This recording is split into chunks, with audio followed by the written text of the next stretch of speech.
Alright, shalom brothers. Welcome to another show. In this particular show we're going to be discussing the difference between Adam and Edom. Okay, because as you brothers know, the word Adam comes from the Hebrew word Adama, which means ground. And Edom comes from the Hebrew word Adawam, which means red. Those are two different words. Alright, have nothing to do with each other. There's no similarities in it as far as definition is concerned. The only similarities is that they look similar. They kind of spelt a little similar, but they're two totally different words. And in today's lesson, Lord's will, we're going to go into it and give you brothers a better understanding of the word Adam and of the word Edom.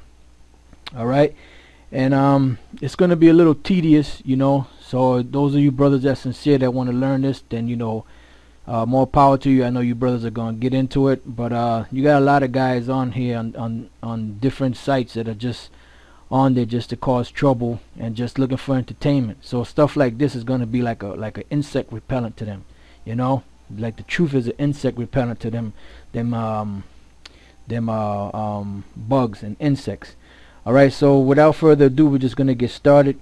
The first thing I want to go into is whenever you read, I want to deal with this Strong's Concordance first and foremost.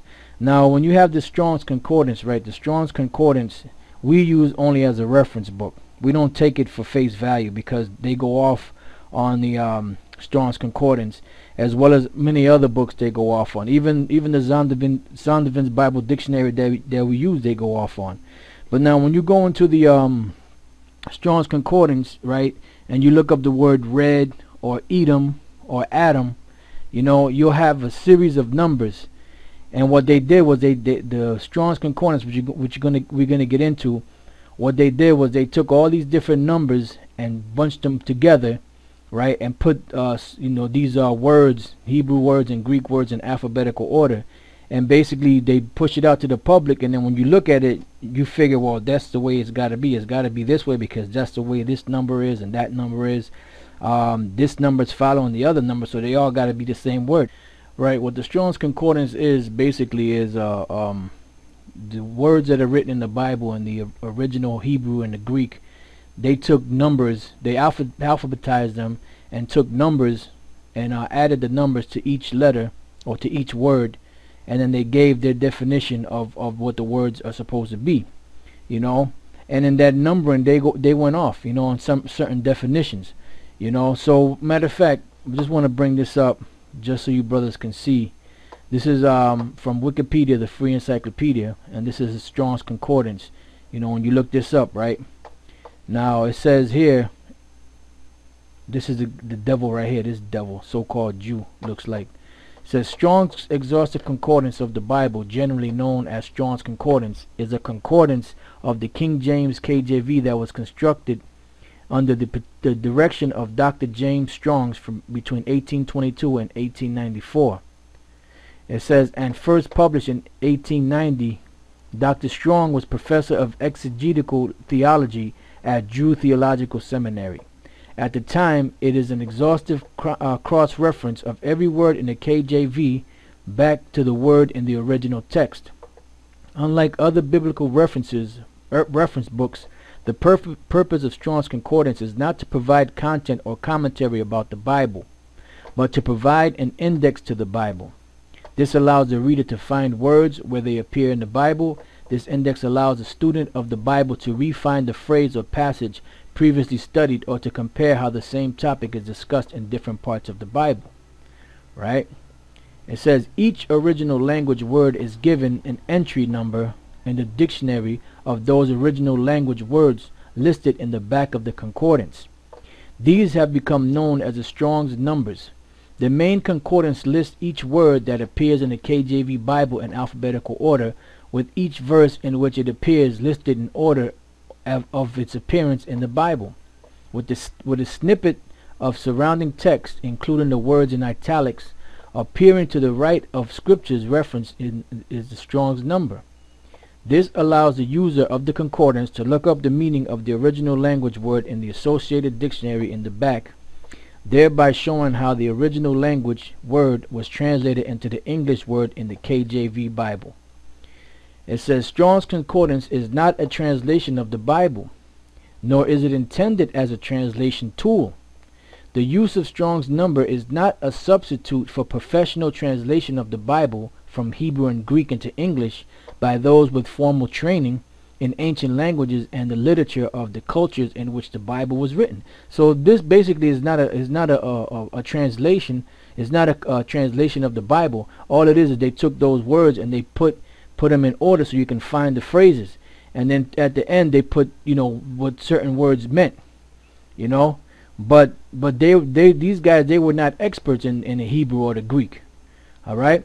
So it says, since Strong's Concordance identifies the original words in Hebrew and Greek, strong numbers are sometimes misinterpreted by those without adequate training to change the Bible from its accurate meaning simply by taking the words out of cultural context. And one guy that comes to mind is False Prophet 666 and these other guys that take these books, these Edomite books, for face value. You know, matter of fact, before we continue on, I want to get a quick scripture here. Matter of fact, let me pull up this thing here in the book of Ecclesiastes. I'll pull up the book of Ecclesiastes chapter 12 and verse 12, I believe it is. This is Solomon speaking to his son. It says, and further by these, my son, be admonished of making many books, there is no end. And much study is a weariness of the flesh. So when you're reading all these different books, they're going to tell, first of all, who's publishing all these different books? The so-called white man, Esau. You know, so they're not going to make it easy for you to find the truth, because their main object and their main goal is to hide the truth, because they're trying to hide who they are. Just like they're trying to hide who our people are, that we're the real Israelites. So it says, and further by these, my son, be admonished of making many books, there is no end, and much study is a weariness of the flesh. You know, so you can study all these books out there that they have until you're blue in the face, but it's just some of that stuff is gonna bug you out. So what you do, you stick to the scriptures, to the basics of the scriptures, and then when your foundation is set in the truth, then you're able to venture out and you'll be able to know what's bullshit and what's not. You know, and then even at that, you still don't deal with certain books out there like the Talmud and all that other bullshit. Alright, like certain guys did, and where they at now? They're not around anymore, because they were going to show, you know, they're going to show the men that were teaching it.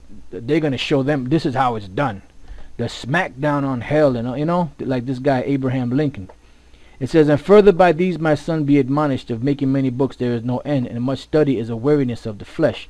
Now I want to get one more scripture before we continue on, and this is the book of Isaiah, the 34th chapter, all right, and the 16th verse.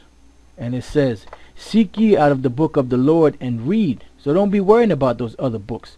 Like we've been telling you, brothers, the only reason why we use the Strong's Concordance or different translations of the Bible, you know, like the NIV or whatever, is just to make a point.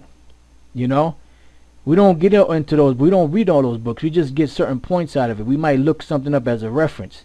You know, we might look up a Hebrew word in the concordance as a reference, or a Greek word in the concordance as a reference. And if they're telling the truth, and if it fits with the scriptures, then we use it.